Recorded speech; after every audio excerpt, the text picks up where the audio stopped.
Hello, my friends. Today I wanted to talk about the framework, the way how we're gonna figure out the answer. And when I talk about the purpose with my friends and other people, the first reaction is that you must be crazy. There's no way to figure it out. It's too complicated and it's very abstract. How do you get to all those small details about the purpose? So actually, I wanted to propose some way of plowing through this problem. And this is almost like a brute force approach, but I think it will return some answers. So hear me out.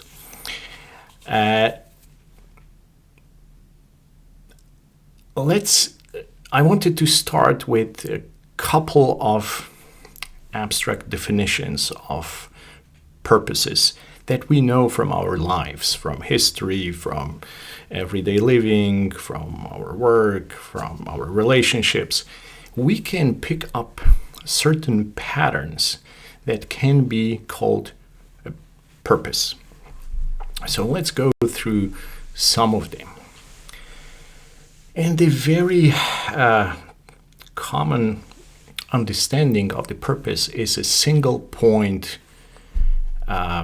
single path, single point kind of a delivery way. I would compare it to a race, to getting to a summit.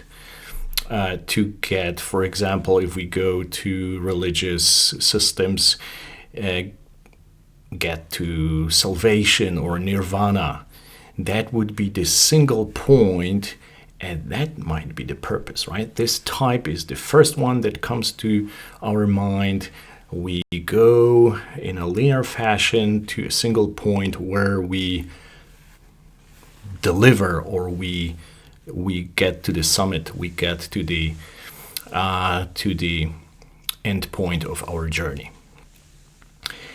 A cousin to this purpose would be, as I call it, a messenger. So you have to get to a point, to the final destination, but you carry something of value.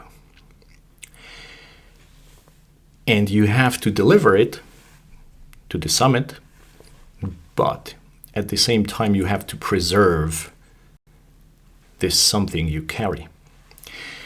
The difference, the problem, or the difference between the first type and the second type would be that as a messenger, you have to know what you carry. Otherwise, you may just lose it, and the whole purpose disappears. So that's two. They are related to each other. The third purpose, and we see it in real life, it's a constant usage. So let's say we are designed to be constantly used for something like cars, like clothing, shoes. So there's something we perform on a regular basis that is needed, right? That would be the third type, constant usage. And there's a cousin to this one, which I called a game. So the game, in this scenario, humans are just a part of something that has a higher purpose, and we just serve as pieces on the chessboard.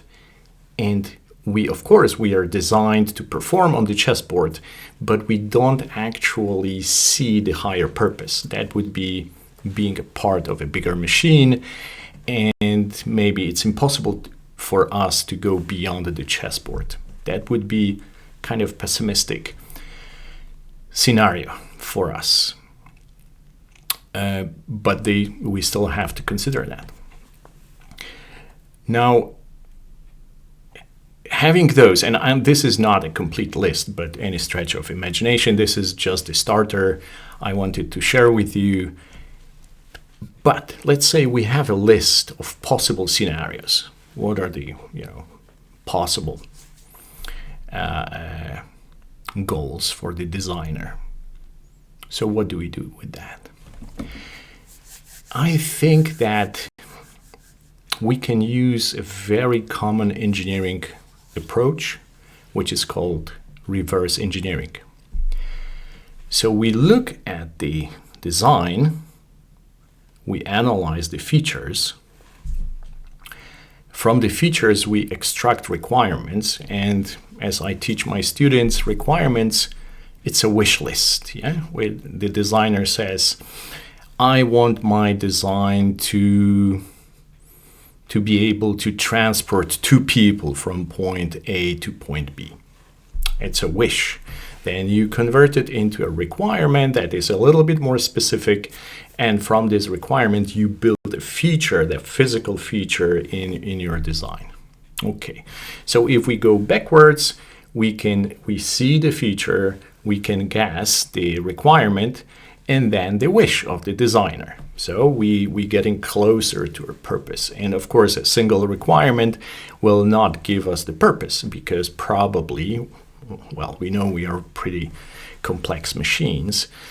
So it is impossible from a single feature to guess the purpose.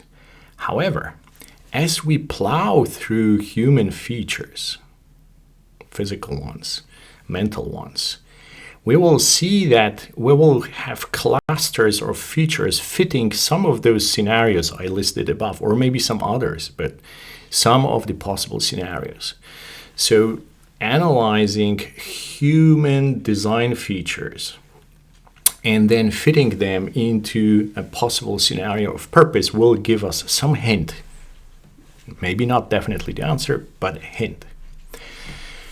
So that would be the framework I wanted to apply in this channel, and we'll be talking to experts that can explain to us those features, that can tell us what it takes for human physiology, human psychology to have those features in us, and then we'll try to fit them into existing purpose scenarios. Now, I have a very interesting idea in my head, and you tell me whether you agree with it or not, but I think something which is absolutely overlooked in philosophical or religious discussions about human purpose is the fact that we have a physical body. And to me, it's absolutely fundamental, and let me tell you why.